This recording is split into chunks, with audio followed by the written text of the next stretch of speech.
ಅಮೆರಿಕಾದ ಹೃದಯವನ್ನೇ ಸುಟ್ಟು ಹಾಕ್ತೀವಿ ಅಂತ ಇರಾನ್ನ ರಾಷ್ಟ್ರೀಯ ಭದ್ರತಾ ಸಲಹೆಗಾರ ಎಚ್ಚರಿಕೆ ಕೊಡ್ತಿದ್ದಾರೆ. ಇರಾನ್ನ ರಾಷ್ಟ್ರೀಯ ಭದ್ರತಾ ಸಲಹೆಗಾರ ಅಲಿ ಲರಿಜಾನಿ ಕೊಟ್ಟಂತಹ ವಾರ್ನಿಂಗ್ ಇದು. ಇರಾನ್ನ ಸರ್ವೋಚ್ಚ ನಾಯಕ ಖಮೇನಿ ಹತ್ಯೆಯಾಗ್ತಾ ಇದ್ದಂತೆ ಮತ್ತಷ್ಟು ಕೆರಳಿರುವಂತಹ ಇರಾನ್ ಇನ್ನೂ ತೀವ್ರ ಸ್ವರೂಪವಾಗಿ ದಾಳಿ ಮಾಡುವಂತಹ ಎಚ್ಚರಿಕೆಯನ್ನು ಕೊಡ್ತಾ ಇದೆ. ಇರಾನ್ನ ರಾಷ್ಟ್ರೀಯ ಭದ್ರತಾ ಸಲಹೆಗಾರ ಹೇಳಿದ್ದಾರೆ, ವಾರ್ನಿಂಗ್ ಕೊಟ್ಟಿದ್ದಾರೆ ಅಲಿ ಲರಿಜಾನಿ. ಅಮೆರಿಕಾದ ಹೃದಯವನ್ನೇ ಸುಟ್ಟು ಹಾಕ್ತೇವೆ ಅಂತಿದ್ದಾರೆ. ಇದು ಇನ್ನಷ್ಟು ತಾರಕಕ್ಕೇರುವ ಎಲ್ಲ ಲಕ್ಷಣ ಕಂಡು ಬರ್ತಾ ಇದೆ.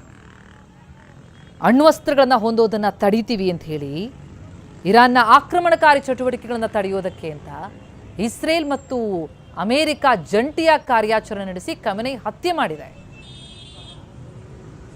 ಅದಕ್ಕೆ ಪ್ರತೀಕಾರವಾಗಿ ಇರಾನ್ ನಡೆಸ್ತಾ ಇರುವಂತಹ ದಾಳಿ ಇನ್ನಷ್ಟು ತೀವ್ರ ಸ್ವರೂಪದಲ್ಲಿ ಮುಂದುವರಿತಾ ಇದೆ.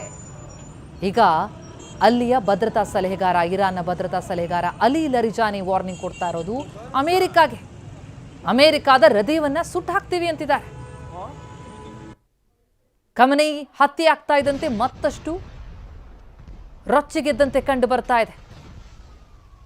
ಇದು ಇರಾನ್, ಇಸ್ರೇಲ್, ಅಮೆರಿಕ ನಡುವಿನ ವಾರಗುಳಿದಿಲ್ಲ. ಅಮೆರಿಕ ಸೇನಾ ನೆಲೆಗಳಿಗೆ ಜಾಗ ಕೊಟ್ಟಂತಹ ದೇಶಗಳು ಕೂಡ ಗುರಿಯಾಗಿವೆ. ಅಲ್ಲಿರುವಂತಹ ಲಕ್ಷಾಂತರ ಭಾರತೀಯರು ಈಗ ಆತಂಕಕ್ಕೊಳಗಾಗಿದ್ದಾರೆ. 9 ದೇಶದಲ್ಲಿ 85 ಲಕ್ಷ ಭಾರತೀಯರಿರುವಂಥದ್ದು. ಇನ್ನು ಇರಾನ್ ವಾರ್ನಿಂಗ್ ಕೊಡ್ತಾ ಇದ್ದಂತೆ ಇವತ್ತು ಇರಾನ್ ನಮ್ಮ ಮೇಲೆ ದಾಳಿ ಮಾಡೋದಾಗಿ ಹೇಳಿದೆ ಅಂತ ಇರಾನ್ ಎಚ್ಚರಿಕೆಯ ಬಗ್ಗೆ ಟ್ರಂಪ್ ಪ್ರತಿಕ್ರಿಯೆ ಕೊಟ್ಟಿದ್ದಾರೆ.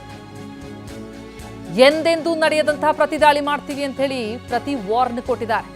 ಇರಾನ್ ಮೇಲೆ ಭಾರಿ ದಾಳಿಯ ಎಚ್ಚರಿಕೆ ಕೊಡ್ತಾ ಇದ್ದಾರೆ ಟ್ರಂಪ್.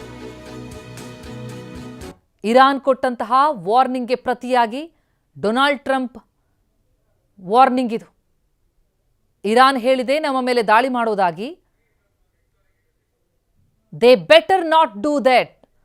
ಅವರು ಮಾಡದೇ ಇದ್ರೆ ಒಳ್ಳೆಯದು. ಆ ರೀತಿ ದಾಳಿಯಲ್ಲಿ ಒಮ್ಮೆ ಮಾಡಿದ್ದೇ ಆದರೆ ನಾವು ಹಿಂದೆಂದೂ ಕಂಡರಿದಂತಹ, ಎಂದೆಂದೂ ನಡೆಯದಂತಹ ಪ್ರತಿ ದಾಳಿಯನ್ನು ನಡೆಸ್ತೀವಿ ಅಂತ ಟ್ರಂಪ್ ಗುಡುಗಿದ್ದಾರೆ. ಇನ್ನು ಇಸ್ರೇಲ್ ಮೇಲೂ ಕೂಡ ಇರಾನ್ನ ದಾಳಿ ಮುಂದುವರೆದಿದೆ. ಟೆಲ್ ಅವೀವ್ ಕಟ್ಟಡದ ಮೇಲೆ ಮಿಸೈಲ್ ಬಂದು ಅಪ್ಪಳಿಸಿದೆ.